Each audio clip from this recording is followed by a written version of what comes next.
Hello everyone. Today we'll talk about the research project regarding the designing the future cars. This project is primarily intended for designing the car models which are better for better mileage, better energy consumption, and fuel carbon footprint. Okay, why this project is essential? The reason behind this is the traditionally fueled cars will still dominate the future at least for near 2 to 3 decades, and 78% of the vehicles on road in 2050 still use fossil fuels, according to the Environment and Energy Study Institute. So it is designing better fuel cars is essential for our securing our future and also our energy needs. So people also consider the fuel efficiency as an important aspect of buying cars,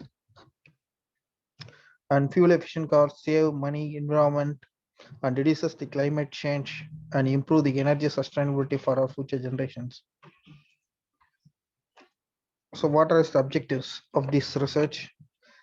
There are considerable variance in between the manufacturer for fuel consumption. The main reason motive behind this is any manufacturers is disregarding the fuel consumption as one of the primary criteria in designing cars. And if it is, then we need to make sure that uh, the manufacturer should adhere to the current standards. And top 5 essential features, well, essentially new cars which needs to be fuel efficient, and which is more important, city mileage or highway mileage. And the finally we have any improvement over the past decade in this as car model designs for improving the mileage. So this data we are used is we used only the US data, so it can be reused for other geographical locations. uh, we predominantly use the US Energy Institute data, public data for doing our research. And this research project considers only the passenger vehicles and SUVs in US markets.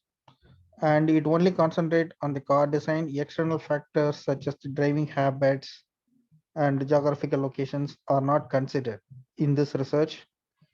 And any new data which we are adding to this research model, we need to revisit the research analytical models for further understanding. So we talk about the research methodology.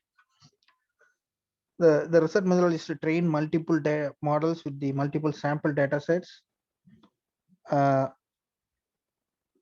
because relying on one model is less efficient on the long run. When the data keeps on changing, we need to adapt to a better models in the long run.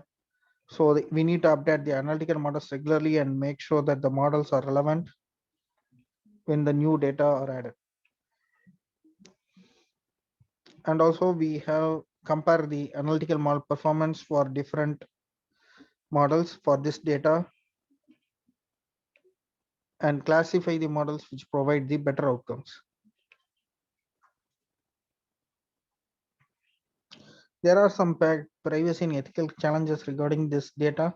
Even though it is a summarized public data, collecting the ground level data will have some privacy and ethical concerns.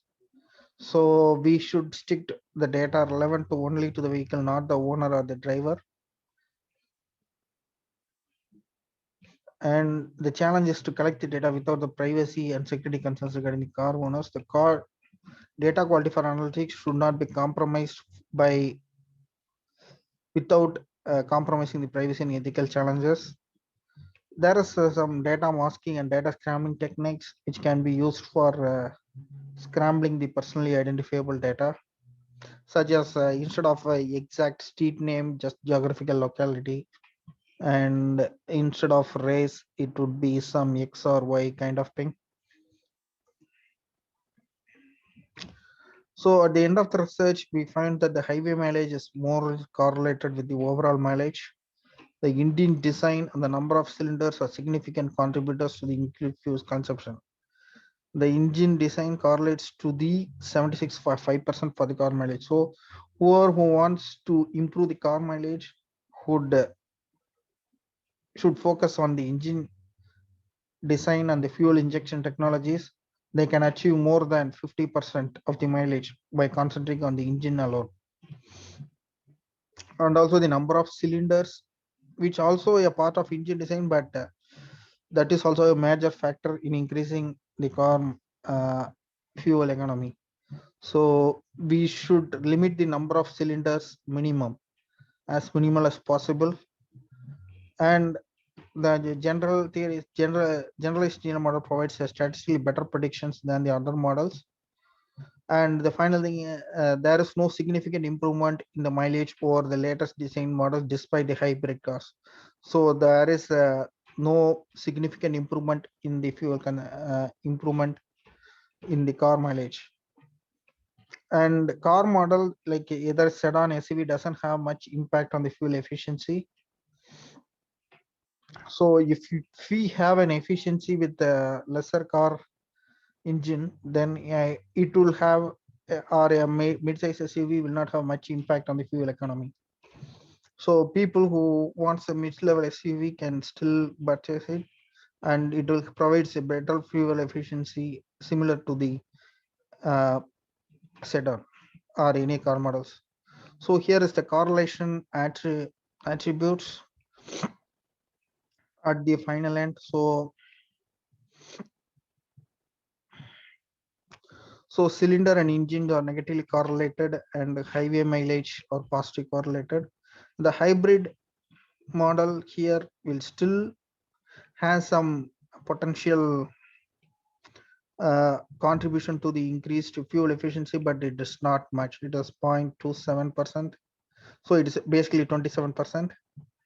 And when you see that there is a significant decrease in terms of car models like pickup, minivans, and SUVs will have a significant negative impact on the mileage. And wagon and the sedan, those type of cars will have a better uh, correlation, that is positive correlation with the combined mileage. The generalized linear models provides a better accuracy, especially for the mid-level range. But when the mileage goes on for the bigger level cars, then what happens is the generalized linear models tends to provide less accuracy. So it is overstating, it is understating the projections. So we should make a note of it when we are analyzing the high level models, which have the which can provide a better mileage. So as well discussed, we need to focus on the engine design and fuel efficiency. The number of significance or they are the significant contributors to the increased fuel consumption, and the generalized linear model strategy provides better predictions than the other models.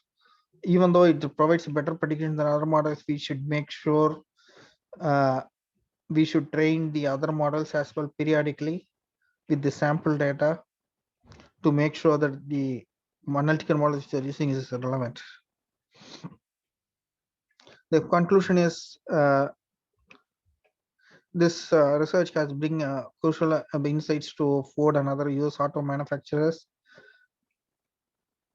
Another option is we can have another all electric models to cut down the fossil fuel consumption, and new regulations might be required related to the car manufacturers, and there are some security and privacy concerns which should be met while collecting the vehicle data.